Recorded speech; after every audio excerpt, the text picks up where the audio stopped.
is a very nice thing to do. 5 minutes is not long enough. Well, 10 minutes then. Yeah, I've got a book I specifically read in the loo. 5 chapters. What do you reckon, Bob? Oh, at least. Yeah, this is a bit heavy going, the book I'm reading. It's a good place to go, just to get out of the way. You're not going to be down. But isn't it funny? I think both genders actually enjoy that moment of peace, don't they? Well, no, because Mike's got the same problem as I've got. Only one loo in the house, and our beloved partners always want to go when you're in there. Are you going to be long? I need to go, and it's becoming a farce now, isn't it, Mike? Well, it is really, and in fact, it's often worse round the other way. Actually, when I get up in the middle of the night to go and have a little tinkle, and the door's shut, and so I have to sort of stand outside and make little coughing noises and all that, and toilet habits, at this time in the morning. Well, it's disgusting, isn't it? Really, but I noticed that we've all got to go, haven't we? We've all got to do it. You've got the mustard out already on the bacon. That was very nice. It was a hog sausage roll.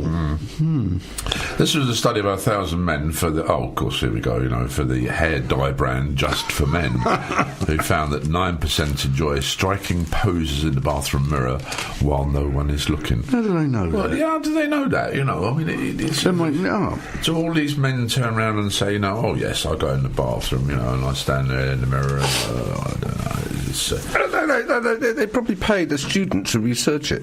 Oh, they probably do, actually. I never thought of that, Do they target an age range? Yeah.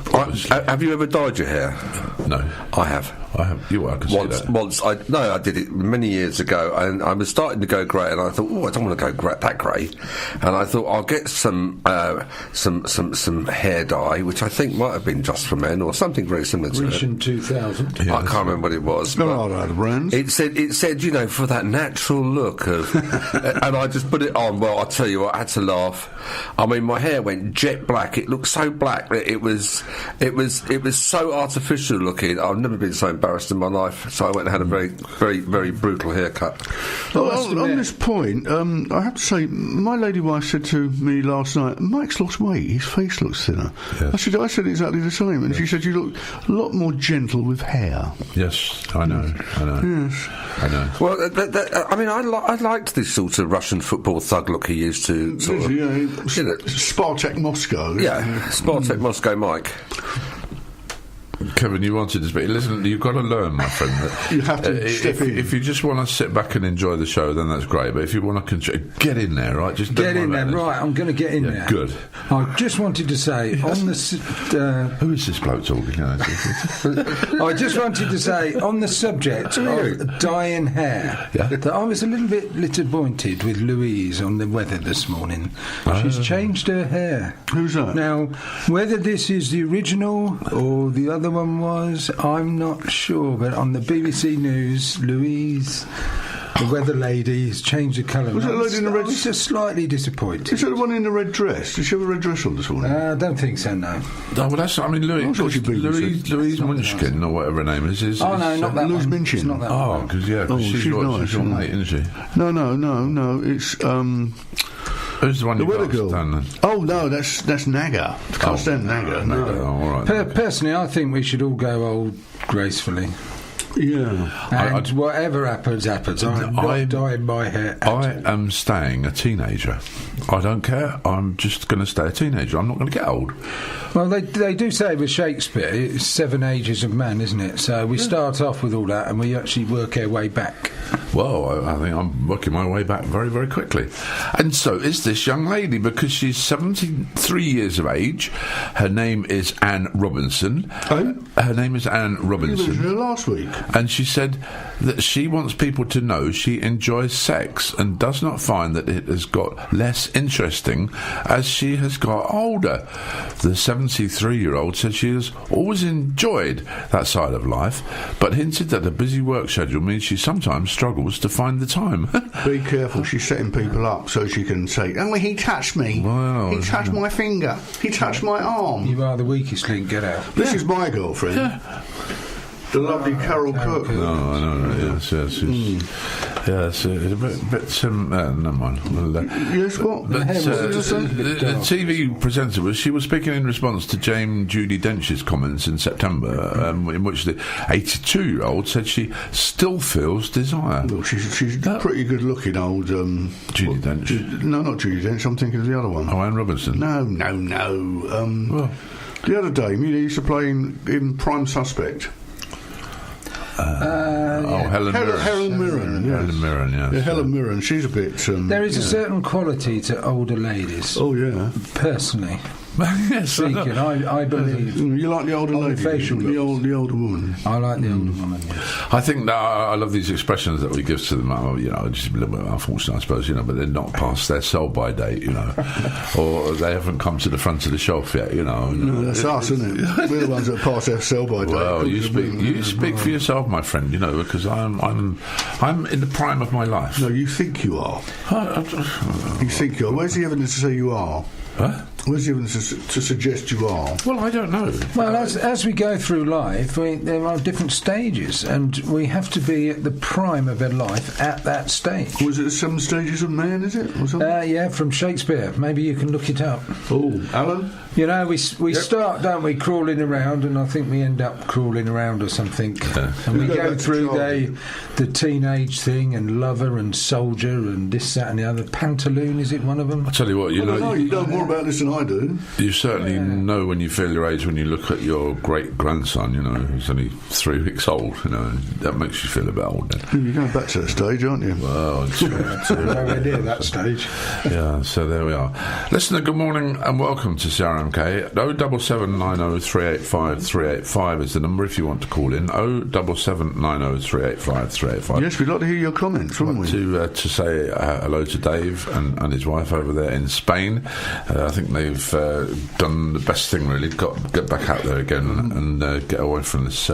Morning, Trish, and morning, Lynn. Yeah, hope you're there, girls. That's right. Supporters Club members. And a last little comment on the old, as I brought it up, the 7 stages or ages of man. Yes. Would there be an equivalent for a woman? No, absolutely not. It would be 100 stages. Because they always have more than us, and they're just greedy lot, So. Anyway, infant, schoolboy, lover, soldier, justice. Yeah? Yeah. Justice. Pantaloon and old age. What's a pantaloon? Well, that's one to research. It sounds like Pantene colours, doesn't it? Pantones. All the world's a stage. Yes, and we're merely players in it. I said it to... It's a little bit of Shakespeare morning this morning. Could it be a little Shakespeare morning? Once more into the breach, dear friends, once more. I actually said that once to Ronnie Fraser. Remember Ronnie Fraser with the snub-nose and misfit? Yeah. He was quite abusive to me one time because he was drunk as a lord. He was always drunk as a skunk, bless him. And he said, "You're not bloody actors. What are you doing in an actors club? You're all coppers." I said, "No, we're not, Ronnie." I said, "We're all actors." I said, "All the world's a stage and we're merely players in it." "Oh, it's all right. He never drink. He bought me a scotch." They come to bury Caesar. Hail him. I like your accent, mate. Like he bought me a.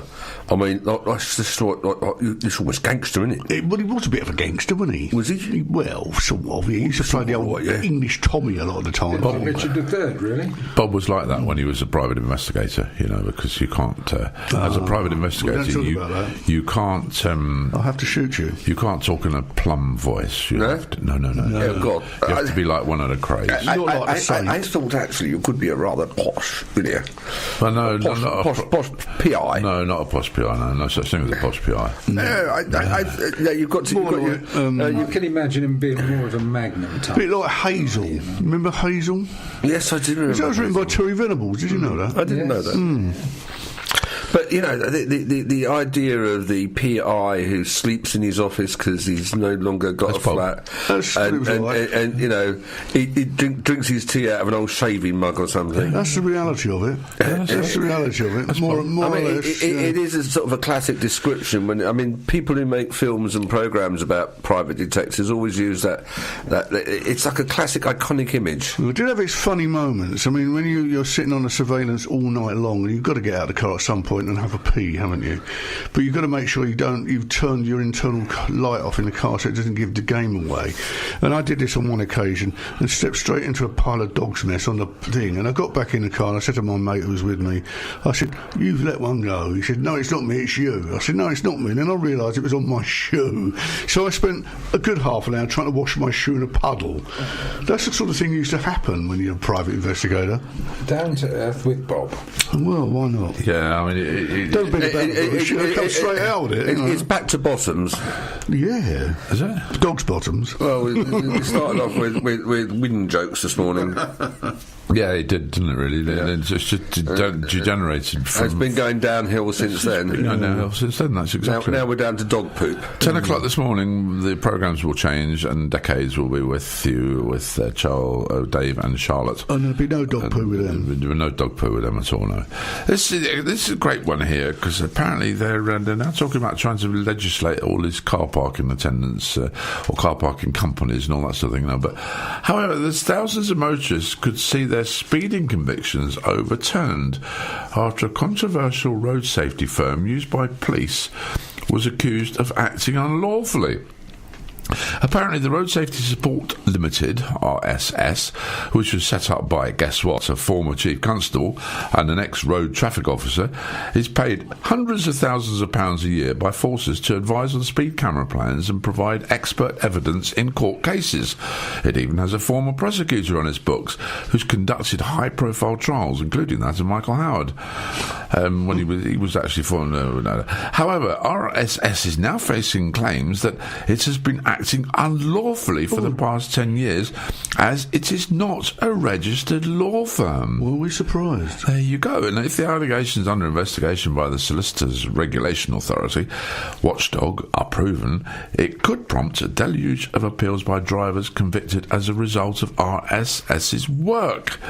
Now then, this is really rather silly, isn't it? Because you get caught speeding and then you get caught speeding. Well, it's a good little scam, isn't it? What you do is you put a camera in the back of a transit van, and you put it in a really, really sort of easy to nick people place, somewhere where it's particularly where you go from 40 to 30, and they put it on the corner of a bend or something, so they get people going past, and then when they actually catch them, they give them the option of taking one of their courses, which you have to pay for. £90, yeah. So actually, all they are is basically a sales organisation for the road safety court. It's all a big scam.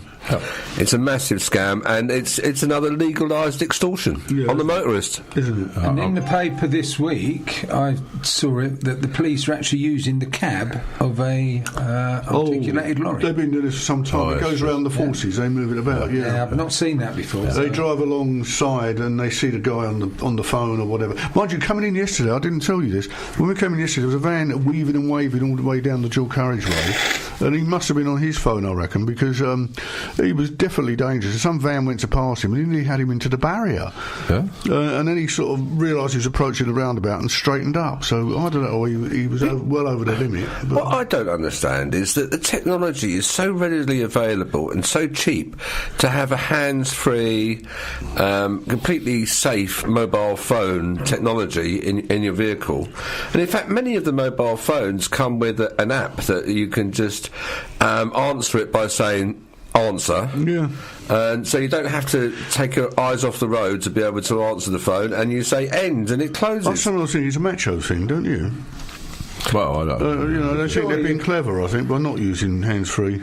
If you're taking a phone call and it happens to be of a business nature, right, bearing in mind we are males, we cannot do two things at once. I'm sorry, that's absolutely rubbish. I think that is a bit of an issue.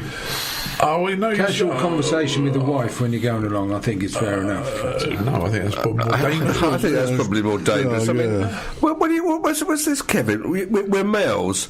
We can't multitask. Yeah. Well, you were multitasking yesterday, weren't you? Yeah, I mean, I'm multitasking at the moment. Trying to talk, trying to play music, trying to sort out a lost file. I'm multitasking at the moment. I mean, I'm reading Facebook pages, I'm talking on the radio, and drinking Red Bull. That's multitasking. We know you're drinking Red Bull because every time you open the can, I can hear the I would like to point out that I was being slightly facetious, as you well know. And facetious just happens to be one of the two words in the English language that's got all the vowels in the correct order. How's it look? That's very good. That's a soft fact for your programme, isn't it? Between two worlds, isn't it? Well, I mean, I've got to admonish you here, really, because, I mean, you come in here on the show and you're now... Facetious. Big facetious. Yeah. I mean, do you realise facetiousness is not an attractive attribute? How did you say that? I think, wasn't that what you trotted in